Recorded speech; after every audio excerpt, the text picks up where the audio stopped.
Hello, good morning students. देखो, पिछली class में हमने पढ़ा था, डिस्कस किया था कि फ्रीजिंग पॉइंट क्या होता है जब हम वोलेटाइल सॉल्वेंट में नॉन वोलेटाइल सॉल्यूट को ऐड करते हैं तो क्या होगा, कितना फ्रीजिंग पॉइंट डिक्रीज होगा, वो सब हमने डिस्कस किया था विद एग्जांपल के साथ। वहाँ पे हमने एक इक्वेशन भी पढ़ी थी, मैं फिर से एक बार बताना चाहूँगा।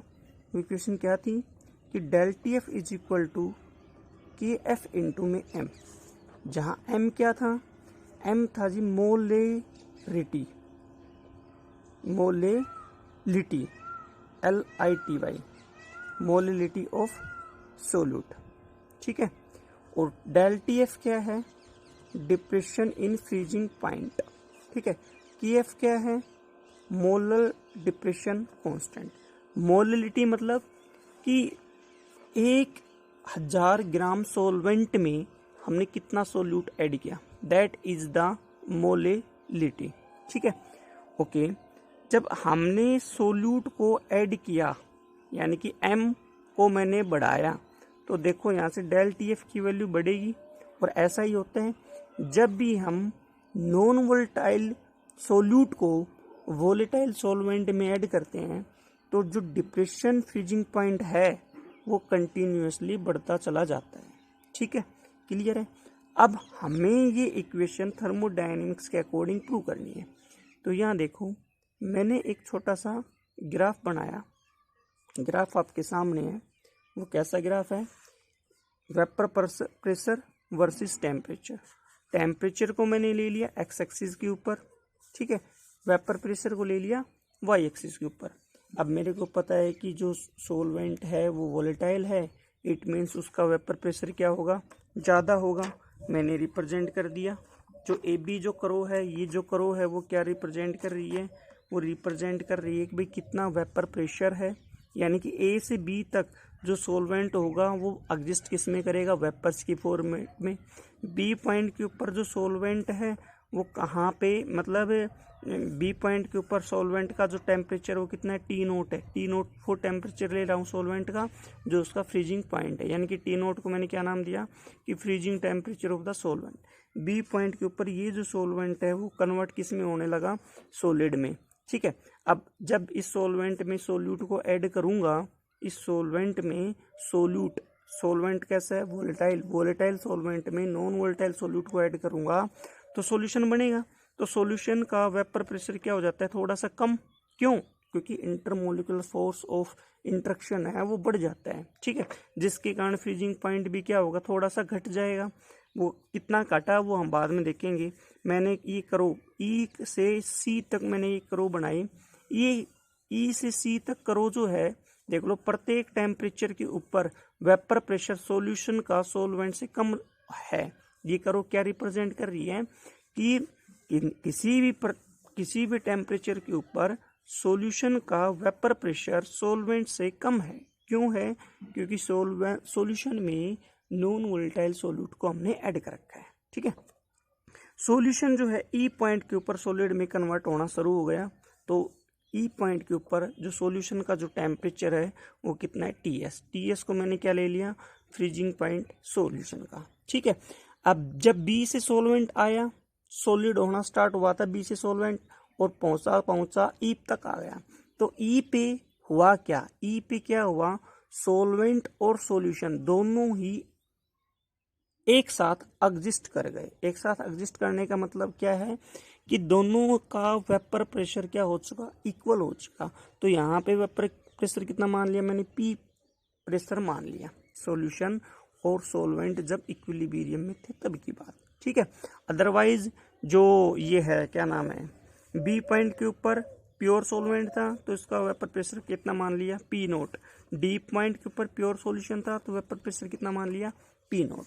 अब देखो किसी भी एक इक्विलिब्रियम, जैसे ए टू बी को जनरल इक्विलिब्रियम मान लिया, उस जनरल इक्विलिब्रियम के लिए जो क्लासियस क्लैपेरॉन इक्वेशन है वो ये होती है, ln of P2 by P1 बराबर del S upon R1 by T1 minus 1 by T2। यहाँ पे दो इक्विलिब्रियम एग्जिस्ट कर रहे हैं इन दिस केस। एक तो एग्जिस्ट कर रहा है बी से ई, बी से ई, बी से E, that is the solid to vapour. E पे सॉलिड है, बी पे क्या है, वेपर है, इक्विलिब्रियम एग्जिस्ट कर रहे हैं। तो ई पॉइंट पे वेरिएबल क्या क्या है, टी एस है और पी है, टी एस है और पी है।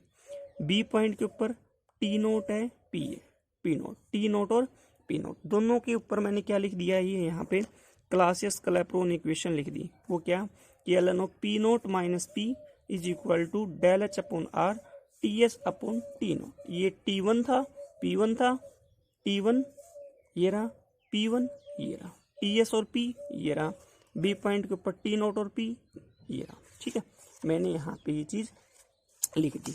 अब होगा क्या, अब इसको हम थोड़ा सा सोल्व करते हैं। तो ln of P naught by P del H S upon R, del H S है क्या, ये है enthalpy of sublimation, enthalpy of sublimation. ठीक है, ध्यान रखना इस बात का। यहाँ मैंने एलसीएम ले लिया, क्या बना, T naught minus T S. अब ये जो गैप है, ये जो गैप है वो क्या है, T naught minus T S है, किसके बराबर, डेल टी एफ के।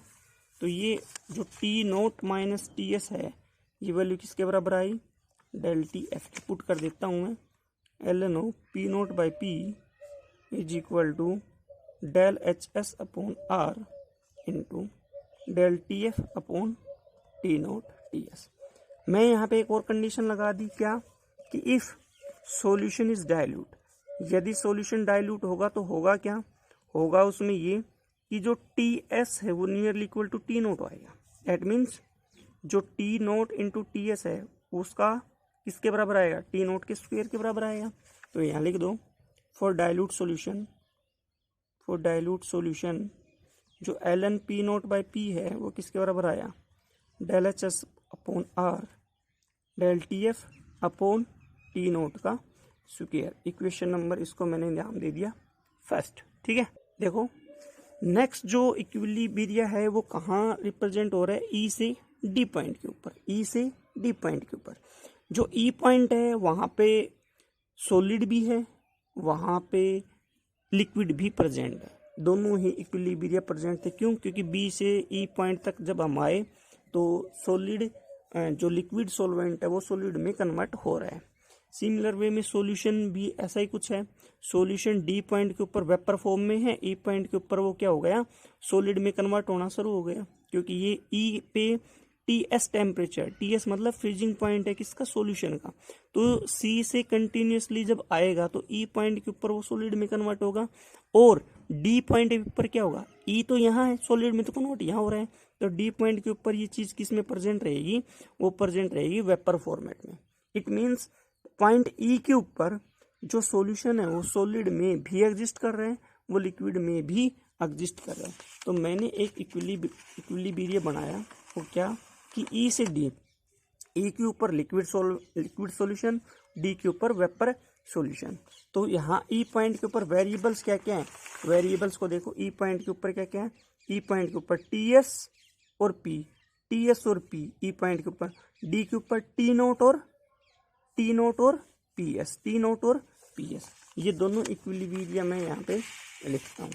देखो क्या, ई पॉइंट के ऊपर जो था वो क्या था, एक तो टी एस था, एक प्रेशर पी था। डी पॉइंट के ऊपर क्या था, टी नोट था, टी नोट और प्रेशर कितना था, पी एस था। ठीक है, तो यहाँ पे क्लासियस-क्लैपेरॉन इक्वेशन क्या बनेगी, according to Clausius Clapeyron equation ln of P S by P del H upon R. ये डेल एच क्या है, लिक्विड से वेपर यानी कि वेपोराइजेशन, इनटू में 1 upon T S minus 1 upon T naught. ठीक है, तो इक्वेशन क्या बनी, P S by P del H V upon R T naught T S, T naught minus T S. Same condition यहाँ apply करता हूँ, क्या कि मान लेता हूँ सॉल्यूशन क्या है, डाइल्यूट। सॉल्यूशन यदि डाइल्यूट होगा it means T S is nearly equal to T naught, nearly equal to T naught. That means T naught T S की वैल्यू क्या है, टी नोट का स्क्वायर के बराबर। तो यहाँ पे इक्वेशन क्या बनी, यहाँ पे इक्वेशन ये बनी कि ln of P S by P del H V upon R, ऊपर वाले क्या बनी ये किसके बराबर है, that is the del T F upon T naught का स्क्वायर। Equation number 2। 1 और 2 दोनों को एक साथ लिखता हूँ मैं एक बार, और ध्यान से समझते हैं किस प्रकार से। देखो इक्वेशन 1 क्या थी, मैं लिखता हूँ इक्वेशन 1 थी ln of P naught upon P del H S upon R, ऊपर था del T F upon T naught का स्क्वायर। ठीक है, और इक्वेशन सेकंड जो है वो ये थी कि ln of P S upon P del H V upon R del T F upon T naught का स्क्वायर। अब मैं क्या करूं कि पहली में से दूसरी सब्ट्रैक्ट कर दो, 1 माइनस 2 कर दो। तो 1 क्या है, ln of P naught by P, minus कर दिया ln of P S upon P, value क्या बनी, del H S upon R del T F upon T naught square, minus del H V upon are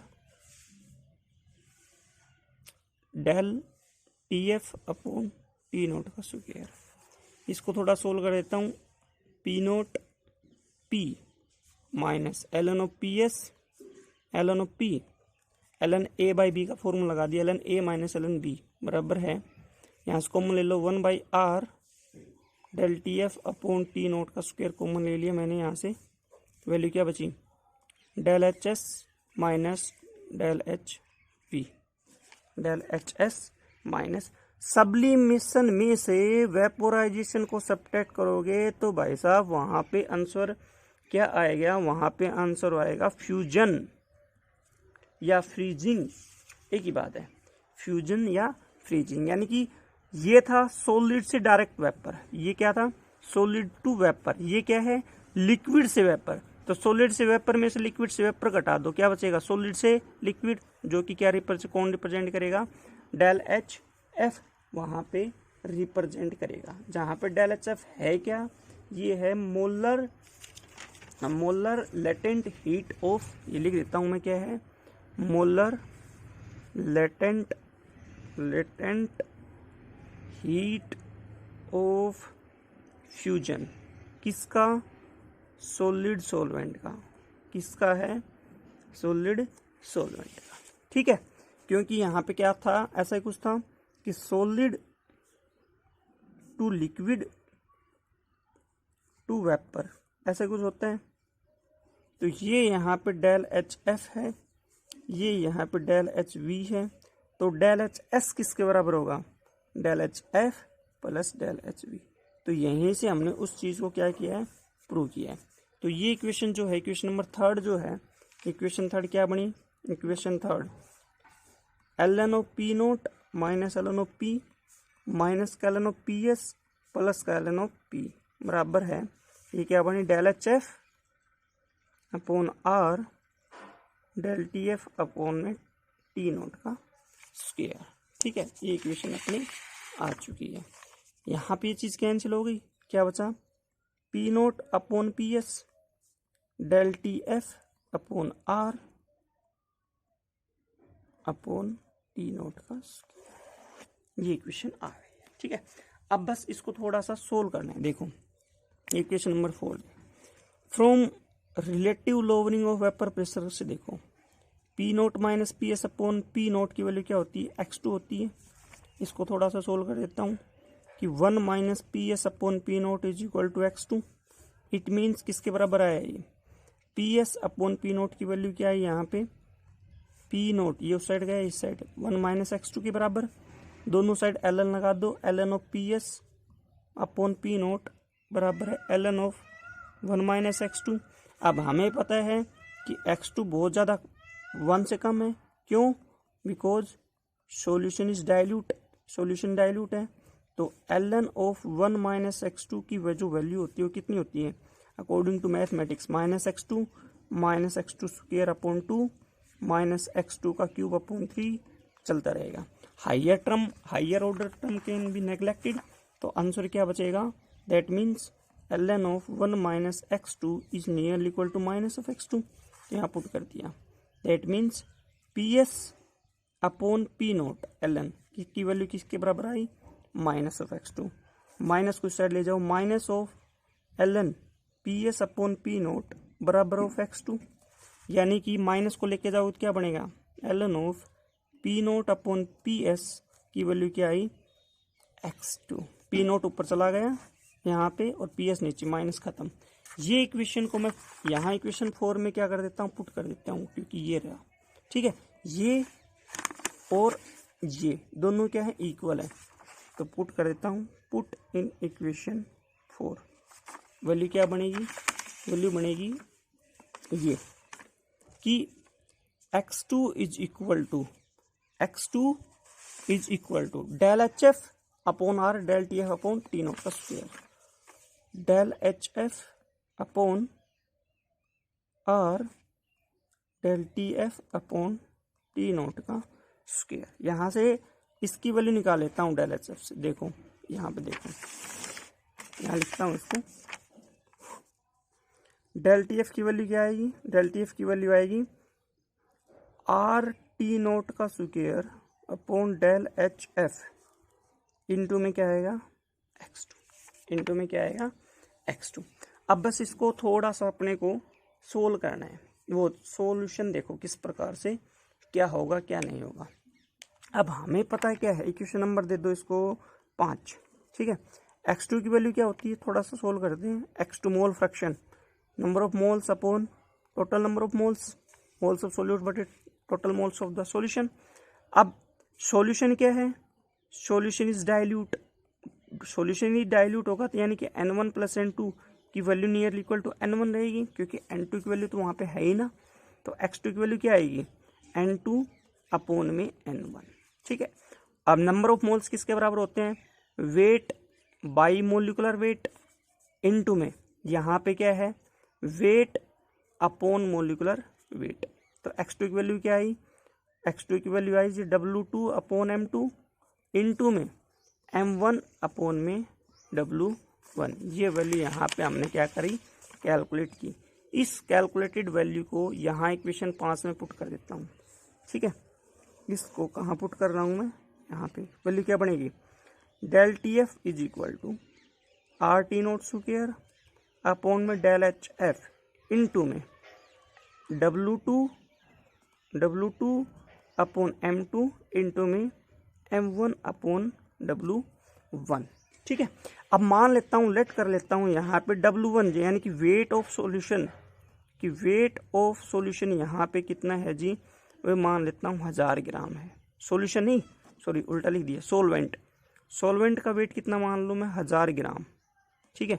अब हमें पता है कि जो मोलेलिटी होती है वो कितनी होती है, वो होती है कि number of moles upon weight of solvent in kg। 1 kg में कितने number moles, that is the molality. अब मोल्स को किससे रिप्रेजेंट करूंगा, मोल्स किसके हैं, ये सोल्यूट के, ठीक है। सोल्यूट के number of moles, weight upon molecular weight into में वेट कितना है, दैट इज द W1 की वैल्यू कितनी ले रहा हूं मैं, 1000, यानी कि इफ W1 बराबर 1000 ग्राम होगा तो M किसके बराबर होगा, W2 बटे M2 के बराबर। सो इक्वेशन, ये जो इक्वेशन है, इक्वेशन नंबर 6 है, सो इक्वेशन 6 है, वो क्या बनेगी, बिकम्स, वो क्या बनेगी, देखो ध्यान से, मैं यहाँ लिखता हूँ इक्वेशन 6 क्या बनेगी, वो बनेगी ये। इक्वेशन 6 क्या थी, ये थी, यहाँ देखो, del TF upon RT naught square upon del HF into में ये जो वैल्यू है, ये तो क्या है M इनटू में M1, और W1 की वैल्यू क्या ले रहा हूँ, 1000 ग्राम।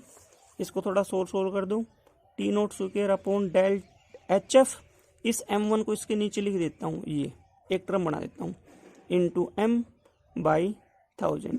अब ये वैल्यू मैंने लिख दी L of F, that is the molar latent heat of fusion for solid solvent। एक मोलर सॉलिड सॉल्वेंट का कितना डेल एच एफ है वो मैंने रिप्रेजेंट कर दिया एल एफ से। तो डेल टी एफ की वैल्यू यहां से क्या आई, आर टी नोट का स्क्वायर अपॉन ये वैल्यू एल एफ मल्टीप्लाई कितना है 1000 इनटू में क्या है एम। अब ये सारी चीजें कांस्टेंट है, इनको मैंने क्या रिप्रेजेंट कर दिया के एफ से, जहां पे इसको नाम दिया क्या, मोलल इलेवेशन कांस्टेंट। ठीक है, या आप बोल सकते हो कायरोस्कोपिक कांस्टेंट। ठीक है, तो यहां से जो डेल टी एफ की वैल्यू आई है वो क्या आई, के एफ इंटू में एम। और यही अपने को क्या करना था, प्रूव करना था, हेंस प्रूव। यहां से आप देख सकते हो कि अगर m यानी कि मोलेलिटी यदि बढ़ाऊं किसी भी सोल्यूट की, ये क्या है, ये है मोलेलिटी इसका सोल्यूट की, तो डेल टी एफ यानी कि डिप्रेशन इन फ्रीजिंग पॉइंट क्या होता जाएगा, बढ़ता चला जाएगा। यानी कि जो फ्रीजिंग पॉइंट है वो लगातार घटता चला जाएगा, घटता चला जाएगा। यदि आप m को 1 ले लो, यानी कि मोलेलिटी को 1 ले लो, ठीक है, मोलेलिटी को 1 लोगे तो डेल टी एफ की वैल्यू किसके बराबर आएगी, के एफ के बराबर।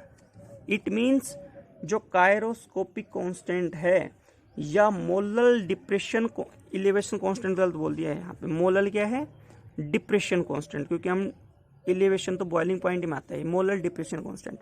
डेल टी एफ की वैल्यू क्या आएगी, के एफ के बराबर। यानी कि molal depression constant is equal to, equal किसके हैं, डिप्रेशन इन फ्रीजिंग पॉइंट, कब, when molality of the solute is unity. तो अगर इसके डिफाइन करना चाहो तो डिफाइन भी कर दो कि molal depression constant is defined as the depression in freezing point, कब, विच टेक्स प्लेस, कब है ये, when molality of the solution is unity, molality of the solute is unity. Solute की मोललिटी को क्या मैं ले लूँ, मैं यूनिटी ले लूँ, तो जो मोलल डिप्रेशन कांस्टेंट है वो बराबर किसके आएगा, डेल टी एफ के बराबर आएगा। ठीक है, तो यही अपने सिलेबस में था। कल हम करेंगे कि भाई इसका एक्सपेरिमेंटल हम किस प्रकार से निकालें। ठीक है, एक्सपेरिमेंटली हम किस प्रकार से इसको डिप्रेशन फ्यूजिंग पॉइंट को हम कैलकुलेट कर सकते हैं। ये तो थे थर्मोडायनेमिकली प्रूफ कि भाई अकॉर्डिंग टू थर्मोडायनेमिक्स हम किस प्रकार से इस चीज़ को प्रूव करें वो। ठीक है, उम्मीद है कि आप लोगों को ये चीज़ ज़रूर समझ में आई होगी। अगर बाकायदा समझ में नहीं आई है तो कोई बात नहीं है, एक बार फिर से रिपीट कर लेंगे। बाकी आप लोग पढ़ना, अगर अच्छा न लगे तो मुझसे आप ज़रूर पूछ लेना। किसी भी चीज़ को अगर आप न समझ सके हो तो पूछ लेना। यदि आपको लगे कि भाई थोड़ी बहुत गलती हुई है लिखने में, बोलने में या किसी वे से, तो आप उस चीज़ को इग्नोर करें और उन गलतियों को न सीखें जो मैंने यहाँ पे की हैं। उन अच्छाइयों को सीखना है जो मैंने यहाँ पे, उन बातों को सीखना है जो मैंने यहाँ पे आपको बताई हैं, वो बातें जो बिल्कुल करेक्ट हैं। ठीक है, ये नहीं कि जिनका कोई प्रूफ ही नहीं है उनको ऐसे ही सुन रहे हैं। ठीक है, चलो आज की क्लास यहीं ओवर करते हैं। Thank you very much, thanks a lot.